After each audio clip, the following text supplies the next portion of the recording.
Good morning students. Class 12th। जैसा कि आपका चैप्टर था जूझ से कुछ क्वेश्चंस आपके कंप्लीट हो चुके हैं। कुछ एक्स्ट्रा क्वेश्चंस इस प्रकार हैं। लेखक घोर परिश्रमी बालक ही सिद्ध कीजिए। जैसा कि आपने खुद ने देखा है कि लेखक ने अपने जीवन में काफी संघर्ष किया है, काफी परिश्रम किया है। विद्यालय ही नहीं, खेत पे भी वो अपना कार्य करता है और किस प्रकार से उसे इन समस्याओं का सामना करना पड़ता है, ये उसके घोर परिश्रमी होने का सबूत देते हैं। लेखक होनहार बालक है, उसमें हाड़ तोड़ परिश्रम करने की गहरी ललक है। वो छोटी सी आयु में भी अपने पिता की जगह खेतों में पानी देता है, पशु चराता है, परंतु वो उससे संतुष्ट नहीं है। वो उन सब कामों को करता हुआ भी स्कूल में पढ़ना चाहता है। यहाँ पे जैसे कि बहुत बड़ी बात है कि इतना कार्य होने के बावजूद भी उसका ध्यान है कि वो किस प्रकार से पढ़ाई कर ले और कुछ बन जाए, ताकि हो सकता है कि आजीविका में कोई दिक्कत ना हो। वह अपने परिश्रम से न केवल विद्यालय का अग्नि छात्र बनता है, बल्कि एक अच्छा लेखक और कवि बनता है। उनका जीवन मानो एक युद्ध क्षेत्र बन जाता है। मुंह अंधेरे सुबह से लेकर 11 बजे तक खेत में काम करना, फिर स्कूल जाना, बाद में पशु चराना, ये सभी काम निपटाते हुए खुशी अनुभव करना लेखक के वश की ही बात है। जैसा कि हम मानते हैं कि सामान्यतः व्यक्ति या सामान्यतः बालक इस प्रकार के कार्य को करने के बाद थकान अनुभव करता है, लेकिन लेखक के जीवन में ऐसा नहीं है। वो खूब खूब परिश्रम करता है और उसी का नतीजा यहाँ पर देखने को मिलता है। नेक्स्ट, लेखक प्रतिभाशाली और बुद्धिमान बालक है सिद्ध कीजिए। लेखक बहुत ही बुद्धिमान और प्रतिभाशाली बालक है। वो बचपन में ही बड़ों जैसी युक्तियां खोजकर अपने लिए रास्ता बनाता है। माँ को समझाना, राव साहब को विश्वास दिलाना, पिता को बाध्य करना उसकी बुद्धिमत्ता के चिन्ह है। यहाँ पे जैसा कि हमको प्रसंग मिलते हैं कि किस प्रकार से उसने माँ को विश्वास में लिया, दत्ताजी राव का सहयोग लिया और पिता को भी अपने वश में किया, ये सारी चीजें उनकी बुद्धिमत्ता को बताते हैं। वह प्रतिभाशाली बालक है। विद्यालय में जाते हुए गणित और साहित्य में अग्रणी स्थान पा लेता है। गणित के सवाल ठीक करने के कारण उसे मॉनिटर तक बना दिया जाता है। यहाँ पे जैसे कि वहां भी मेहनत करता है, पढ़ाई करता है और अपने स्थान को उच्च करता है। कविता सुनकर गाने, अभिनय करने और नाचने में वो बहुत कुशल है। वह अपने अध्यापक से भी अच्छी लय निकाल लेता है। धीरे धीरे नए विषयों में कविता लिखकर अपने जन्मजात प्रतिभा का परिचय देता है। यहाँ पे जैसा कि हमने खुद ने देखा है कि किस प्रकार से हो सकता है कि उसे विद्यालय का माहौल अनुकूल लगता है और अनुकूल वो अपने लिए बना लेता है और उसी का नतीजा यहाँ पे देखने को मिलता है।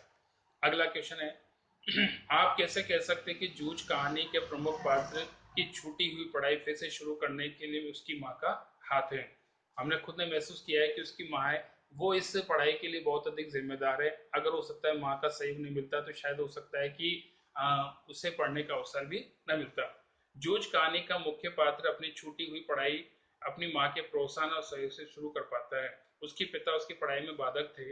वे पढ़ाई का नाम लेते भड़क उठते, परंतु माँ बच्चे का मन समझती है, इसलिए उसी ने राव साहब से अपनी व्यथा सुनाई और बच्चे को पढ़ने का रास्ता निकाला। यहाँ पे जैसे कि उसका जो रास्ता खोजा गया उसमें माँ का बहुत बड़ा योगदान है।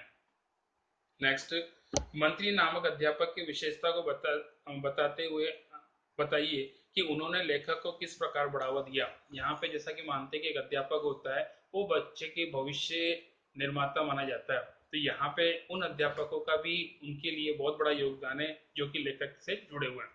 मंत्री नामक अध्यापक गणित पढ़ाते थे। वे कर्मठ, कठोर, अनुशासित अध्यापक थे।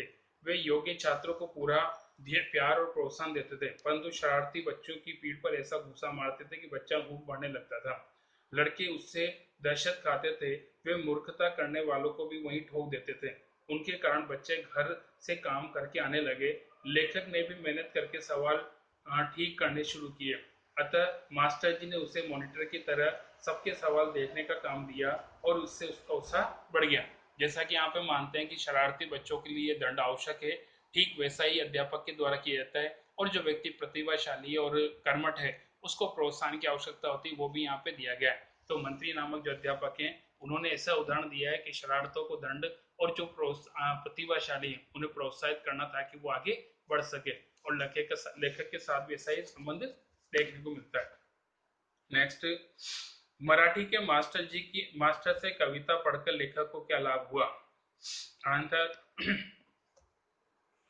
मराठी के मास्टर जी ने से कविता पढ़कर लेखक के निम्नलिखित लाभ हुए। वह स्वर, लति, यति, गति, और अभिनय के साथ कविता पढ़ने लगा। जैसा कि हम मानते हैं जब कविता होती है तो उसमें आरोह अवरोह का विशेष ध्यान रखना पड़ता है, लय गति यति इन सब का विशेष ध्यान रखने की आवश्यकता आती है और लेखक ने इन सबको किया। सेकंड, उसका काव्य पाठ अपने अध्यापक से भी अलग और आकर्षक था, इसलिए उसे पूरी कक्षा के सामने गाने का अवसर दिया गया। स्कूल के समारोह में भी उसे गाने का मौका मिला, इससे उसका हौसला बढ़ा। जैसे कि मानते हैं कि अवसर व्यक्ति के जीवन में आता है, वो अवसर कभी कभी व्यक्ति के द्वारा प्रदान भी किया जाता है। यहाँ पे अध्यापकों के द्वारा उसे अवसर प्रदान करना कि किस प्रकार से वो विद्यालय के समारोह में गीत प्रस्तुत कर सके या कविता प्रस्तुत कर सके, ये किया गया। अब उसे अकेलेपन में भी आनंद मिलने लगा। वो अकेले में भी और खुलकर ऊंचे स्वर में गा गा नाच कर अभिनय कर सकता था। यहाँ पे जैसे कविता पढ़ के उसको खुद को लगा कि वो भी अकेला है, लेकिन अकेलेपन में बोरियत नहीं होती बल्कि उसको अच्छा लगता है खुलकर गीत गाना, जो ऊंचे स्वर में गाना उसने शुरू किया। उसे कविता लिखने का शौक लग गया। मास्टर जी से प्रोत्साहन पाकर उसका वह शौक भी आगे बढ़ता चला गया। यहाँ पे जैसा कि मानते हैं कि अध्यापक ने उसे प्रोत्साहन दिया और उस कविता को और अधिक कह सकते हो कि शुद्ध करने का प्रयास उनके द्वारा किया गया। उसमें काट छांट की गई, उसको शुद्ध रूप बताया गया, उसे ज्ञान दिया गया किस प्रकार से कविता रचना की जाती है, और उसी का नतीजा था कि लेखक एक सफल कवि के रूप में वर्तमान में है। बाकी नेक्स्ट है।